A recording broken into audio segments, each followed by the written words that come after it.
When André Dennis Newton is at work carving a totem pole, she feels at peace. Carving brings her a deep sense of connection to her Abenaki culture and to her parents, who passed on the family tradition to her.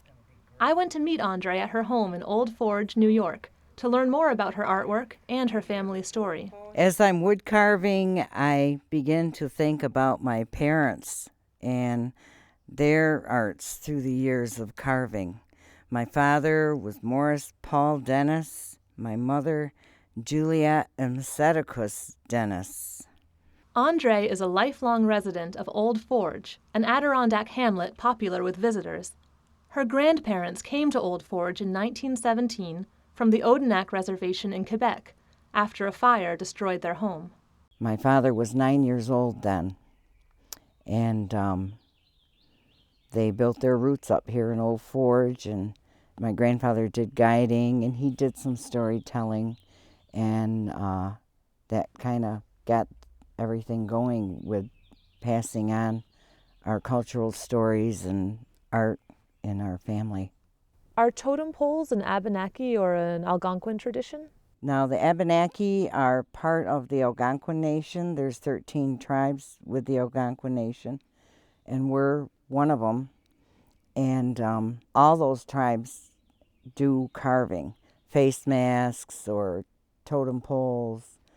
There's basket weaving, snowshoe making, anything with the natural elements. Woodworking goes back many generations in André's family. Her ancestors were especially skilled at making snowshoes and ash baskets.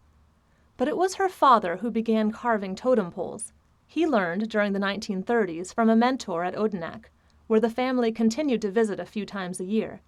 In the 1960s, he was invited to create the Indian Village for the new Enchanted Forest theme park in Old Forge. They had the train ride that went down, and then it would stop. And either my mother or my father would go out, and then they would give a talk about the totem poles that my father carved. My mother would do basket demonstrations. He would have a fire going. He had different lean-tos he made with, branches, and made teepee, the rounded huts. Anything that was built there was part of the history of the Abenaki people. So this was really an opportunity for your father to educate the people who came through the amusement park? I think it was to educate the people, but I also think that it was a sense for him to hang on to his culture. André was to carry on her father's passion for both carving and storytelling. Today, when giving a workshop or demonstration, she loves telling Algonquin stories and sharing her culture with others through her art, as her father did. But as a child, she never thought she would become a carver, and never had a formal lesson from her father. It was only after his death that she discovered her gift.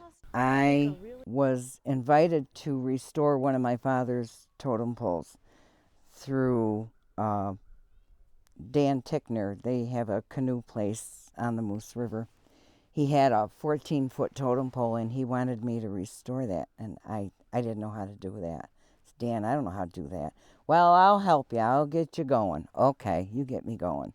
So I did. I went down, and he showed me, how to strip the paint and work on it. And all of a sudden, he was gone, and I was doing it alone. Was a little nervous for a while, but I had the gist of, how to do restoration. And I kept at it and kept at it. We did fiberglassing on it, and I got it done, and I was like, wow, I can do this. Through restoring her father's work, André became drawn to try her own carving. She studied his work in depth, and her mother, who had helped him with both carving and painting, became her mentor. Drawing on memories of her father's carving, she came to see him as a mentor too. I was a kid at the Enchanted Forest, so sometimes I was grounded to the Indian Village, so I had to sit and watch him work. And he always carved like under this tree. He would be carving under the trees so he would have some sun but shade, so he'd be comfortable carving. And I would sit over, a little ways on the side, and I watched him. And I was intrigued by it, but didn't pay total attention. Not till I wanted to connect with him after he died. It was my connection with him, and it still is today. At some point early in my carving, I could feel my father's hands guiding me. I know people think that's strange, but it was so true. And I remember telling my mother about that, and she said that she understood where I was at with that.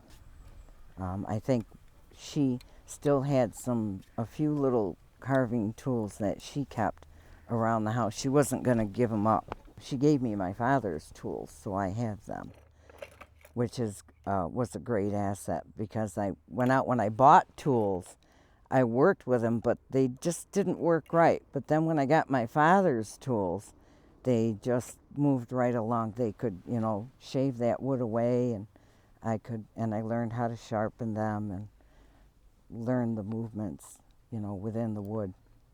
When you're creating a new totem pole, how do you choose which characters to use and where to carve them? I guess I kind of study the log first. I learned to be smart in that respect, especially with the grain and where the knots are. And so it kind of talks to me. When carving, André draws on Abenaki stories, her own imagination, and peculiarities of each log to choose which totems, or animal spirits, to create. She also follows her father's structure, often placing a bird on the top and a symbolically strong animal at the bottom. Well, this particular one, I carved a seer on the top. He's like the wise old owl watching over the village. This is the turtle here. Like my father, I carved 13 humps on turtle's back to represent 13 moons in the calendar year. Also, there's 13 tribes to the Algonquin Nation, which the Abenakis are part of. Here is the fox. He's a trickster, one to watch out for. And at the bottom of the totem pole, I have the bear with the fire. He's very strong, and he also guards the village as he prowls around during the night. So what are the first steps to beginning to carve a new animal? The first steps are checking out the grain of the wood. I'm just thinking about a story to tell from top going down. And right now I'm at the 6-point buck that I'm going to embed within this wood. What types of wood do you use, and where do you get your logs that you're carving? Well, a lot of the logs I get is from maybe guys around town locally that are cutting trees down. Most of the tree cutters know what I'm looking for, so they might give me a call if there's a nice straight white pine available, or I'll let them know what I'm looking for. I wanted to ask you about colors. How do you choose your colors when you're painting the totem pole? Actually, when I'm carving the totem pole, I'm thinking about the colors as I'm carving. This will be almost in my representation of like a screech owl, so he's going to be brown with black with some tufts with highlights of white. And then this is going to be the wind. I think I want to leave him natural and just paint the eyes. And then the background, I want to do like a rainbow of colors. André was 37 years old when she began carving, and feels blessed to have discovered the talent that connects her with her family and culture. Her two sisters carry on the sweetgrass basket making of her mother, who has also passed on. Through her art, André feels close to both parents. I now understand where he was. When I was a child, I didn't understand. I do today because I can go there and it's my most comfort zone. Anything that I carve, even if it's a custom creation, it comes from the soul. And it's bringing the spirit of these creatures out and freeing them that are encased within the wood. And that's how my father described it. And I didn't understand it till I see it happen myself. It's a warming of the heart. It really is. And to work with the tools. And through that, I can stay connected with my culture and my family.